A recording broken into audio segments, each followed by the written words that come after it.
ma yeewoo ak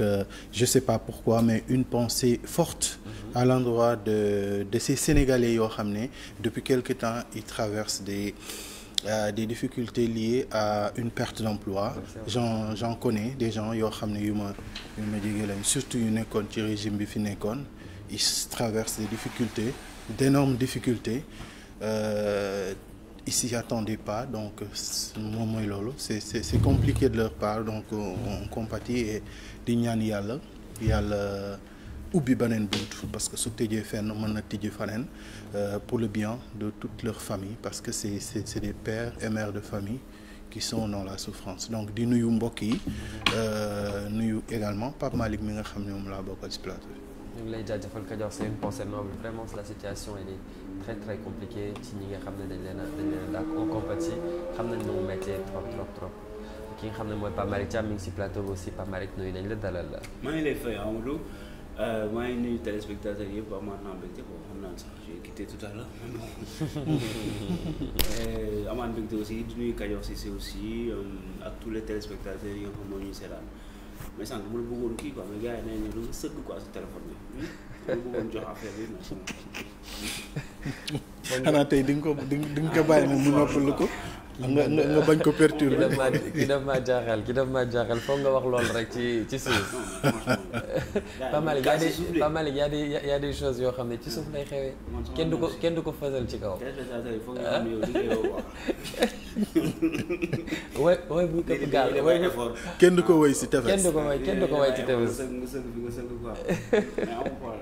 amul problème on est ensemble. Merci beaucoup Pape Malick, il est là lui aussi. ñu démarrer li nga xam ne moom mooy actualité web bi ak ki nga xam ne moom mooy Kajoor Cissé. Kajoor bi ñu koy njëkkee mooy au niveau de l'université Alioune Diop de Bambey, une crise s'est installée là-bas. jamono jii de wax dëgg yàlla xëccoo bu métti moo dox diggante étudiants yi ak ñi nga xam ne ñun ñooy administration bi, ndax administration boobu mooy conseil académique bi dafa dajaloo woon mardi muy démb.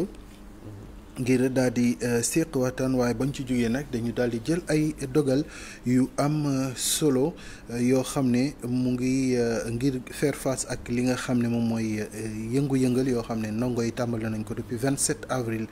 bii nu weesu. li nga xam ne nag moom la ndongo yi de sàkku moom mooy mu ngi nekk ci d'ordre social ak pédagogique, ndax nee nañu seen li nga xam ne moom mooy situation ya ñu fa nekkee di jàng ak nañu fay nekkee dafa dal di jéggi dayo, waaye infrastructure yoo xam ne itam war noon na yegg ba léegi mën ta fexe ba àgg, ba tax na nag lu toll ci ñetti UFR muy UFR ECOMIG, SATIC ak SDD ñooy boycotté li nga xam ne moom mooy bépp jàng boo xam ne dañ ko fay jàng ba pare di amal ay yëngu-yëngal. En tout cas bu ñu sukkandikoo ci communiqué bi nga xam ne administration université bi def na ko, nee na nag loolee nga xam ne ñoom moom la ñuy def ci yëngu-yëngal dafa jur insécurité ci université bi, moo tax nag ñoom ñu daal di jël décision maintenir li nga xam ne mooy calendrier académique bi, waaye itam daal di dakkal lépp loo xam ne wàllu amical la ci ñetti UFR yooyu la ko dalee 19 mai bile. ñoom nag à partir du 13 la ñuy jëmmal seen décision yooyu nga xam ne moom la ñu jël, mu nekk loo xam ne nag étudiants yi mënuñu ko dégg. nee nañu nag loolu taxawaay boobu day wane rek ne ñoom bëgguñu waxtaan, te ñoom li nga xam ne moom la ñuy ñaxtu daanaka gestion bu catastrophique boo xam ne moom la ñu nemmeeku ci seen wàllu njàng, ndax nee nañu lu toll ci 1000 lits yoo xam ne dañu ko war a defar ba léegi ñetti at a ngi nii ñu koy xaar, mënut a fexe ba àgg. coupure lii di internet tout le temps ci ay pavillon. nee nañu restaurant boo xam ne aussi 300 places la, alors que 13000 étudiants ñoom ñoo ci nekk, donc mu nekk lu xat ci ñoom. Dispositif médical itam ñàkkum ndox, salle de cours yu doyul, laboratoire boo xam ne fonctionnelul, loolu yëpp nekk loo xam ne ay manquement la yoo xam ne moom la ñuy réclamer. ñu daal di leen tee nag ñu daal di ko wax mu nekk nag xëccoo boo xam ne jur na njaaxare ba ñu daal di ne ràpp nag li nga xam ne moom mooy université bi. ñoom it dañu décréter seen côté li nga xam ne moom mooy grève illimitée ci université bi. situation bu compliquée bu ñu weesoo lool ñu dem ci l'affaire Amadou Sall Serigne Abdou Karim Mbacké envoyé en prison. Seneweb moom moo ko daal di fësal si mbir mi nga xam ne dafa ñeel Amadou Sall ci wàllu jokkalante xaalis nee nañu ci anam bu jaarul yoon ñu xayma ko ci 10 milliards coow loolu dañ ci tudd nag kilifa diine bi di Serigne Abdou Karim Mbacké moom nag ni ki démb la ko pôle judiciaire financier bi déglu ba noppi nag daal di ko teg loxo kilifa gi nag jàppale ne mu ngi doon yeewoo ca Daaru Muxti foofee ca Touba dañu ko daal di teg loxo nag ma placé ko mandat de dépôt li nga xam ne nag moom mooy guddeem bu njëkk moom mooy biig daal dina koy passé en prison. bu ñu loolu weesoo lool kii di maître El Hadj Diouf nee na nekkatul avocat wu Farba Ngom. waaw loolu nag groupe Futur Média seen site bi di IGFM moom moo ko fësal ndax démb ñey layal Farba Ngom ñu ngi doon janok way tëskatu xibaar yi ngir def le point sur li nga xam ne moom mooy dossier wu maire Agnam boobu waaye nag ñàkk teewaayu maître El Hadj Diouf dafa doon lu ñu ràññeeku bu baax noonee nag la IGFM daal di sàkkoo xam lu leer ci lan moo waral teewul ba ñu ko contacter nag moom maître El Hadj Diouf mu daal di dëggal ne dafa décider démissionner génn bokk ci pôle avocat bi nga xam ne ñoom ñooy layal kii di Farba Ngom waxul nag ana lan moo waral mu génn nee na rek pour convenance personnelle moom moo tax mu génn ba léegi nag li waral boobu le divorce ump na ñëpp. ñu jeexal ko ak li nga xam ne moom assise nationale des daara situation mi ngi compliqué ba ñu tegee loxo quelques maîtres coraniques. waaw assise démb lañ ko lancé. waxtaan woo xam ne nan la ñuy def ba joyanti daara yi moom moo ko tax a jug ñu amaloon ko ca Médina foofee nag lañ doon amal waxtaan wi waaye ñi nga xam ne ñoom ñooy maîtres coraniques yi moom ñi jàngale ci daara yi ñoom la ëlëm seen xel bokk na ci li ëlëm seen xel mooy. teg gi ñu teg loxo ñenn ci maître coranique yi ñoom nag loolu nee nañu lu warul mën a nekk la ndax ñoom duñu ay nit yu bon donc suñ leen tegee loxo dafa am peut-être ñoom li nga xam ne moom mooy seen rigueur ci li nga xam ne moom la ñuy def te lépp ci diine lañ ko teg bëgg xale yi jub moom moo waral ñuy def loolu donc waruñu koso warul leen ci mën a fekk donc mu mel ni ñi nekk di jàngale ci daara yi dañu leen seetaan wala dañu leen di bëgg a écraser loolu la ko porte parole daara yi daal di xamle ba noppi nag sàkku ngir ñu gën leen jox gëdd gën leen jox considération loolu mu ngi amee woon ci lancement wu assise bi nga xam ne moom moo ñeel daara yi Amadou. mën naa ko yeggalee daaneele ak maanaam li nga xam ne moom mooy ab information boo xam ne aussi ngir gën a fësal rek ci wàllu daara ndax xale bi nga xam ne mu ngi wuyoo ci turu Babacar Fall moom ndongo daara la mu ngi nekk fii ci Wakaam jamono ji ñuy àddu ab soxna su tudd Oumy Gueye moom moo ko dalal moom ngeen di gis noonu si écran yi dafa dawee nag ca Touba ab daara bu nekk foofee ca Touba ñaari Baye Fall foofee la dawee ñëw Ndakaaru soxna si di Oumy Gueye nag ginnaaw fitna ga nga xam ne wala bépp musiba boo xam ne mën na ko fekk ci mbeddu Ndakaaru yi moo waral moom mu daal di koy jël denc ko këram fépp fu mu waroon jaar nag jaar na fa ngir téye bi mu koy téye mu teg ko ci yoon ginnaaw loolu nag mu ngi sàkku ci ñi nga xam ne ñoom ñooy ay waajuram ñu jël si ko ndax waajuram yi nee nañu Lamp Fall la waajuram wu góor tudd Binta Fall di waajuram wu jigéen ñu ngi bàyyee ko Saint-Louis la ñu nekk xale bi foofu la jugee ñëwoon Touba doon fa jàng li nga xam ne moom mooy alxuraan waaye ci daara ja la dawee ñëw fii Ndakaaru jamono ji nag depuis novembre mu ngi nekk ci loxo soxna Sidi Oumy Gueye fii ci Wakaam donc bu fekkee ne ay famille am gis nañ ko mën nañu ñëw fii ci Wakaam mais fépp fu ñu dem wala 7TV voilà bu ñu ñëwee fii 7TV mën nañu ko jot voilà Amadou merci beaucoup Kadior Cissé kon situation bi mi ngi noonu par rapport ak ki nga xam ne moom mooy Babacar Fall la tudd képp ki nga xam ne gis na image bi fii ci 7TV mën nga ñëw fii ci 7TV ñu te yàgg yebal la fi nga xam ne foofu la nekk ngeen mën ko récupérer merci beaucoup Kajoor Cissé ñu bàyyi la un peu nga souffler balaa ma lay interpeller ci li nga xam ne moom mooy actualité yu am solo yi nga ni suñu damay interpeller rapidement Pape Malick si d'abord la crise au niveau des universités tey jii nii ñu ngi université Alioune Diop de Bambey la situation est compliquée. Avant loolu gisoon nañ université Ziguinchor aussi la situation était compliquée université Sine Saloum aussi c'était compliqué la crise au niveau des universités au Sénégal est-ce que jotul aussi ñu def si taxaw seetlu. bon xam naa du ma wax loo xamante ne waxuñu ko fi woon parce que bon il y a même pas un mois on a parlé de ça surtout université Ziguinchor mais en plus université Bambey amicale yi ça pose problème tout le temps. Concernant les étudiants ay xeex lay am ay xuloo yeneen yi mais beneen bi nga xamante ne man boobu moom a gën a ñor sax moom mooy tabax ay université ba pare te joxoo leen ay moyens yu doy amuñu ay salle de classe yu doy ñuy jàngee amphithéâtre fu ñu amphithéâtre yi ñuy jàngee dafa xat gars yi dañuy jàngee ba ci biti fi nga xamante ne foofu la étudiants yi dëkk foofu tamit doyul donc loolu dafay andi tension bu nga xamante ne au sein de l'université te loolu pour man moom mooy principal problème bi concernant les universités au Sénégal la plupart c'est comme ça dëkkuwaay étudiants su fekkee amuñu bien-être boo xamante ne mën nañu sentir seen bopp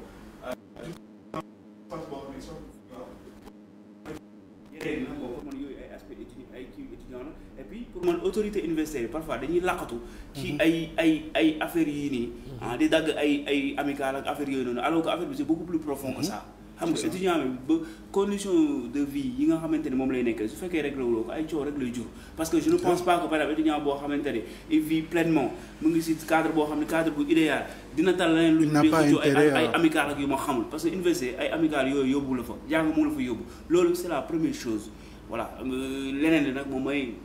autorité universitaire yi parfois la plupart dañuy làqatu ci ay affaires yoo xam ay trouble ak naan amicale ni ñu ko defee jaarul yoon ak affaire alors que moyens yi ñoom ñoo fi nekk tout simplement je défends pas les étudiants nag mais ma nekkoon naa étudiant xam naa li may wax xam naa ko bu baax université yi les étudiants lu ñu dund c'est dur et puis moo tax politicienne c'est pas bien lépp da nga koy def mat bu fekkee da ngay ériger une université defal lépp mu mat mu am restaurant yu baax am dëkkuwaay bu baax lépp jaar yoon salle de classe bu baax bu ko defee étudiant bi moom ma jox la benn exemple bon foofu laay terminer bëgguma guddal boo duggee boo tapé suñu université la plupart bindal rek université Cheikh Anta dugal Google nga bind université Cheikh Anta Diop de Dakar xam la lay andi ay grève ay affaire grève ak sànni ay xeer ak ay yuma loolu kese lañ leen andi te normalement boo tapé université dina war a andil quand même amphithéâtre ak ay salle de classe ñuy jàng mémoire waaw voilà même ñeneen ñi nag ICAR wàll na leen université un mois doo ko toog université Gaston Berger déggoo ñu ne am na rëmu wala Ziguinchor déggoo ñu ne am na rëmu Bambey moom maintenant moom loolu way boo xamante ne loolu du fay tout le temps presque chaque mois nga dégg ñu ne am na rëmu bi yoon nag pour man assise des universités bon nañ ko def pour xool affaire yi loo xam ne doxul ñu def ko foo xam ne dafa manqué xaalis ñu yóbbu fa xaalis bu ko defee étudiants yi mën a jàng convenablement. Kajoor li ñu wax assise ci ay zone ci secteur yu bari est-ce que enseignement supérieur bi gën a ko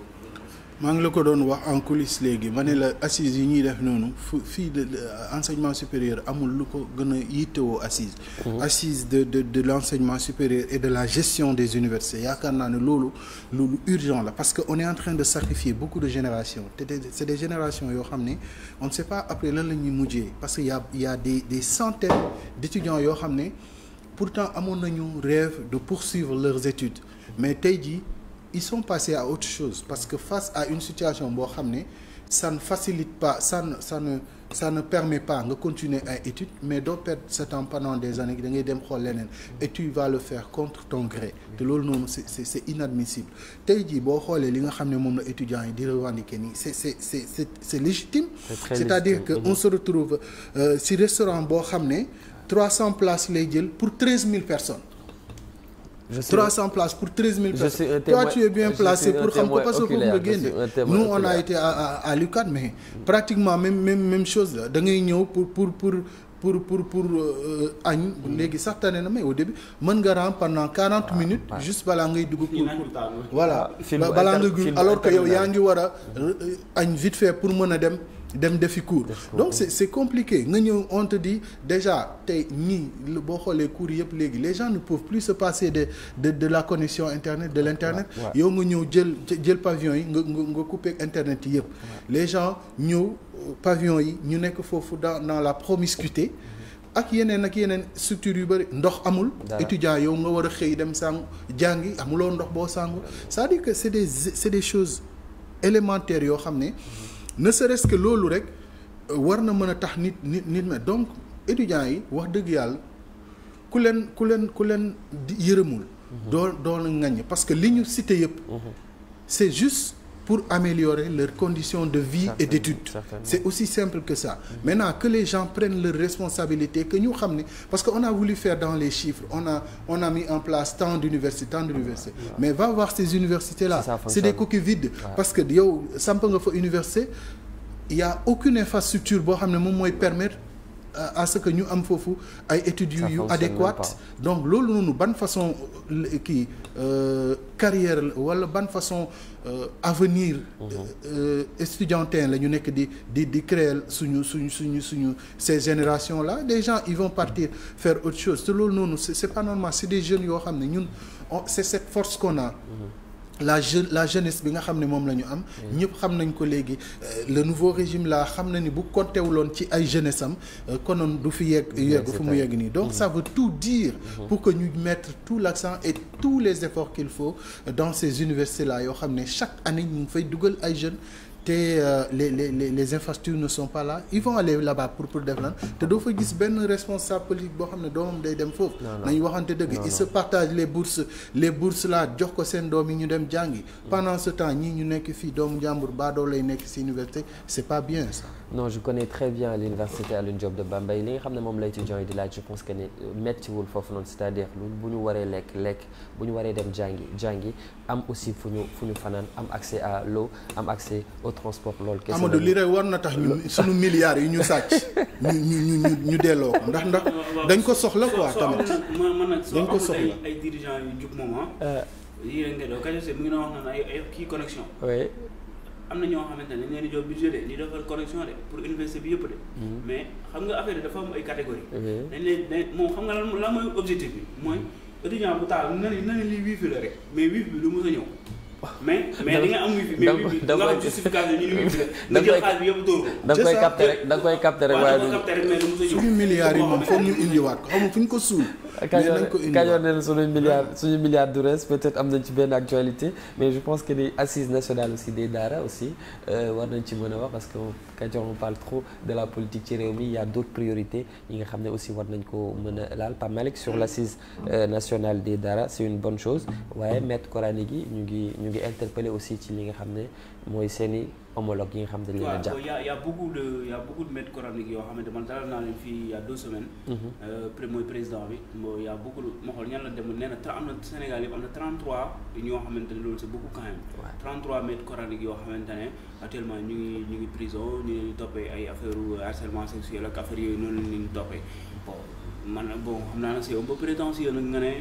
wax dëgg yàlla ñu libéré ñooñu parce que justice moom moo leen jàpp tam moom mooy enquête mooy def liggéey bi bon xanaa rek réfléchir ci ban cadre lañu mën a jàngalee ba nga xamante ni loolu du am parce que gis nañ ne d'habitude yooyu suy am moom mooy situation yooyu maître coranique bi dafay lu mat par exemple 50 ndongo daara yu nekk ci même kër gi ak maître coranique bi loolu tamit foog mu jamono yooyu dafa yàgg loolu foog mu changer démocratiser un peu xool yeneen levier lañ mën a utiliser pour que xale bi nekk si comme li ñu doon wax si université bi xam naa ne boobu mënul nekk condition yooyu noonu mais mu nekk si condition boo xamante ni condition yu acceptable ba nga xamante ne yooyu du am affaire beneen affaire tamit moom mooy affaire yu yalwaan yeeg xale yi nga xamante ne dañuy nekk ci je pense que Kajoor Cissé moom dafay défendre loolu tout le temps xale yi nga xamante ne dañuy nekk ci mbedd bi di sol du ñu sol ay daal ak xam nga di yalwaan guddeeg bëccëg soo rombee ñu kar la fii xam nga am na ñoo xamante si situation démunie boo xamante ne lañ nekk loolu tamit bon pour mën ay questions yoo xamante ne ñu mérité ñu réfléchir la ci ba nga xamante ne benn xale dootul deseti ci mbedd mi ba pare aussi tamit ci biir fi nga xam foofu la ñuy jàngee moo am cadre bu idéal boo xamante ne moom la ñuy jàngale beneen bi tamit foofu laay terminer affaire bi dafa am ay réticence ñoo xamante ne ay traditionnalistes ay maîtres coraniques yoo xamante ñoo bëgg ñu dégg sax ay association daara coranique ñoom ci lu ñu doon tënk 1900 wala 1800 nu ñu doon jàngalee ñoom noonu la ñu continuer di jàng pour ñoom loolu bu ñu defee réforme wala dara rek yàq na seen affaire alors que loolu pour man c'est pas bien nga ñëw à la ville xool benn infrastructure boo xamante ne pareegul nga dugal fa ay xale di leen jàng loolu tamit bon risque la ci ñoom mais tamit boo ci yow parce que aussi tamit lu fa xew lii rek lay mën a andi dañ naan boo dañ la koy accuser ni lay ne yow la parce que yaa nekk responsabilité ci xale mais nag quand à demander à ce que ñu libérer ñi nga xamante ni ñoom la ñuy jàpp wala ñu tëj bon pour man aussi c'est trop demandé.